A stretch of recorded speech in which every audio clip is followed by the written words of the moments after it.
Envoie ton Esprit Saint, ton feu d'amour divin, déploie ton cœur et viens nous sauver.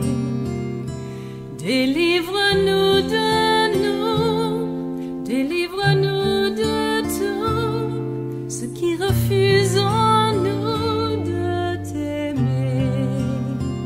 Du sang de ton agneau, déverse en nous le flot des abondantes eaux de ton pardon. Viens inonder nos vies, restaure-nous, guéris ton Église.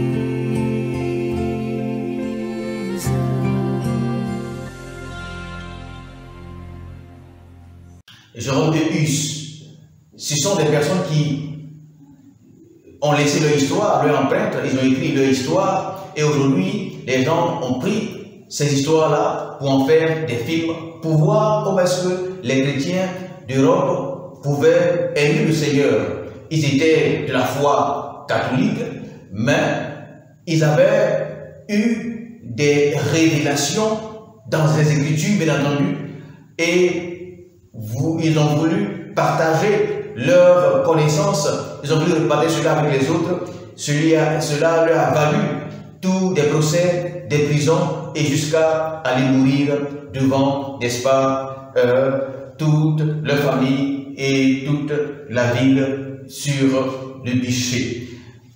Et cela va se produire, leur histoire se produira un siècle après Wesley. Et lorsqu'ils ont compris, le Vatican, les Romains ont compris donc que cette foi qu'ils pensaient être dans l'histoire, cette foi donc réformée de Wesley était derrière eux, alors les Jérôme et Hus vont lire les écrits, vont tomber un siècle plus tard sur les écrits de Wesley. Cela va les inspirer, cela va les encourager. Nous parlerons de tout ça dans d'autres séries de formations que nous ferons sur Ravivons la réforme. Et nous allons parler de la vie de ces illustres personnages, de ces réformateurs-là, afin de voir, n'est-ce pas, leur courage, leur détermination, le travail qu'ils ont fait. Alors, lorsque Hus et Jérôme seront mis sur le bûcher de façon publique et brûlés, et pendant qu'ils brûlaient, ils chantaient, n'est-ce pas, des louanges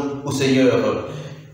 Ils vont se rappeler, on va se rappeler, n'est-ce pas, du premier protestant, du premier réformateur. Alors Wesley, il sera enterré, ils vont aller chercher ces eaux-là et également les brûler devant toute la population et jeter la cendre dans le Rhin qui est le fleuve qui coule de ce côté-là.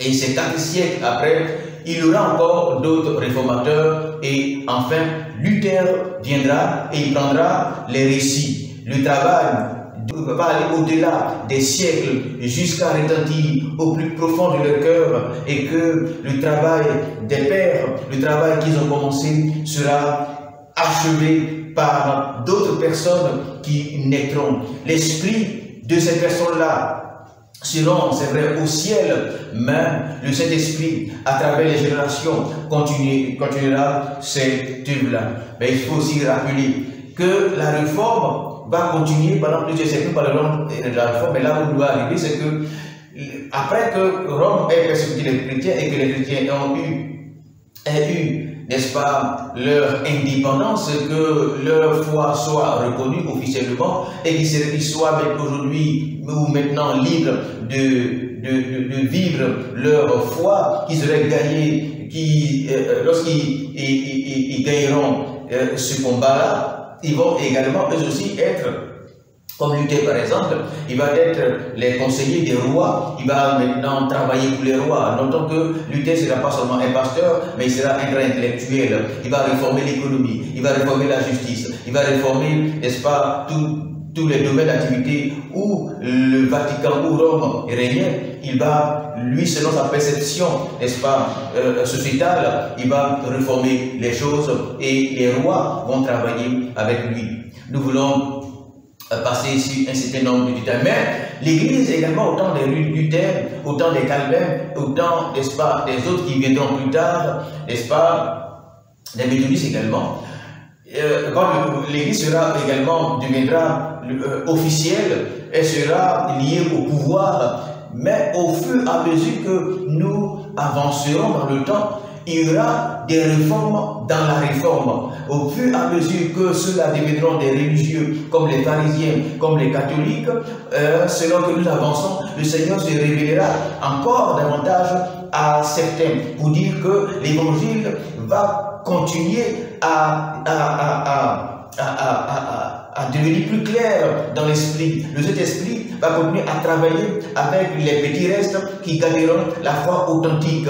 Et le Saint-Esprit continuera, n'est-ce pas, son travail au fur et à mesure. Et ceux qui seront officiels vont commencer, n'est-ce pas, à persécuter ceux qui auront les révélations, les nouvelles révélations, les nouvelles compréhensions de la parole de Dieu. Et la persécution va aller de persécution en persécution. Les protestants, en eux, vont continuer à, n'est-ce pas, se persécuter jusqu'à ce qu'à un moment, la persécution va envahir toute l'Europe et il n'y aura plus de lieu où la persécution ne sera pas. Rome, pendant des siècles, sera plus celle qu'elle était. Et maintenant, le protestantisme va s'épanouir, certes, mais la persécution va continuer à progresser, bien malheureusement, jusqu'à ce que les Hollandais, bon, les Européens de façon générale, qui voudront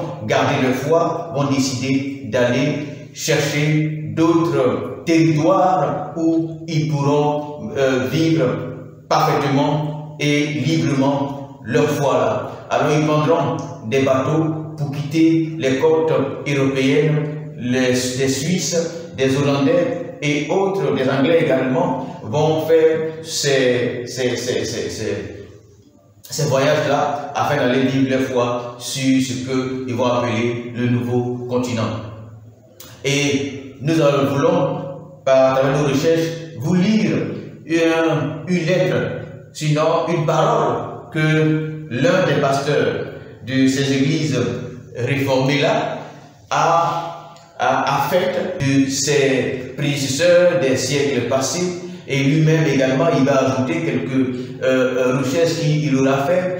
Et bien la réforme sera déjà scellée dans leur cœur, la réforme sera déjà scellée dans les esprits, la réforme sera déjà scellée, n'est-ce pas, sur ce continent, car le sang qui a coulé des siècles passés, des siècles durant, ne sera pas en vain. Cela va parler encore davantage et le témoignage sera plus retentissant. Et le témoignage va, lorsque ces chrétiens voulaient alors prendre le bateau pour aller dans ce nouveau continent qui sera, sur ce nouveau continent qui sera le continent américain. Alors il va faire un discours pour nous qui est lourd de sens, afin de comprendre la réalité, car ce pasteur avait compris la réalité de l'évangile et il avait compris ce qui s'est passé réellement, chose que nous devons aussi aujourd'hui comprendre. Mais bien malheureusement, nous ne comprenons pas ces vérités-là et que l'Église continue aujourd'hui encore de continuer la persécution interne. C'est l'épouse du Seigneur, bien malheureusement, qui est mise à mal. Alors écoutons ensemble ce que ce pasteur de la foi réformée dira à ces chrétiens qui quittaient, n'est-ce pas, les côtes de l'Europe. Et il dit ceci: mes frères, nous sommes sur le point de nous séparer, et Dieu sait qu'il ne sera point donné de vous revoir. Que le Seigneur en ait ainsi décidé ou non, je vous conjure devant Dieu et devant ses anges, de ne me suivre que dans la mesure où j'ai suivi le Seigneur Jésus. Si par quelques autres instructions de son choix, Dieu venait à vous faire quelques révélations, accueillez-la avec le même empressement que vous avez mis à recevoir la vérité par mon ministère, car je suis persuadé que le Seigneur fera encore jaillir de sa parole de nouvelles vérités et de nouvelles lumières. Pour ma part, je ne saurais assez regretté la condition des chrétiens réformés qui, ayant parcouru un certain bout de chemin dans la réforme, se refusent à faire un pas de plus que leur guide a fait. On ne peut persuader les luthériens de faire un pas de plus que Luther lui-même. Et les calvinistes, vous le voyez en restant, vous le voyez en restant là où les a laissés le grand réformateur Calvin, qui cependant n'a pas tout vu. C'est un malheur qu'on ne saurait trop déplorer, car si ces hommes ont été en leur temps des lampes brillantes, ils n'ont pas connu tout le conseil de Dieu, et s'ils vivaient encore aujourd'hui, ils accepteraient de nouvelles lumières avec autant d'empressement que celles qu'ils ont proclamées. Vous voyez? Alors c'est ce qu'il leur dit, s'ils vont, qu'ils fassent attention, parce que parmi eux, Dieu va révéler encore des choses que lui, il n'a pas connues. Et donc, qu'ils fassent attention pour qu'ils ne puissent pas persécuter à leur tour ceux qui vont dire des choses différentes d'eux, parce que Dieu le fera certainement. Et je pense que cet homme de Dieu a eu une grande compréhension des choses de Dieu, a eu, je dirais, la compréhension d'un principe. Le principe du nouveau vin, sinon le principe de l'ancien vin, et le principe du nouveau vin. Permettez que nous continuions la dernière partie de son récit. Il dit, souvenez-vous de votre engagement envers Dieu et vos frères, de recevoir tout rayonnement de la lumière, toute vérité qui, de sa parole, pourrait jaillir sur d'autres sentiers, car il n'est pas possible que le monde chrétien, si récemment sorti des ténèbres profondes, soit parvenu à un seul coup à la plénitude de la connaissance, à la plénitude de la lumière des choses de Dieu. Mais prenez aussi garde à ce que vous recevez comme la vérité, ayez bien soin de tout comparer avec les textes de l'Écriture. Je pense que tout est dit. Que le Seigneur bénisse, n'est-ce pas, l'œuvre de Dieu. Le Seigneur, comme nous l'avons dit, de par sa parole, révèle les choses progressivement sur des périodes, à travers les générations, afin que sa lumière puisse luire dans nos âmes. Du sang de ton agneau,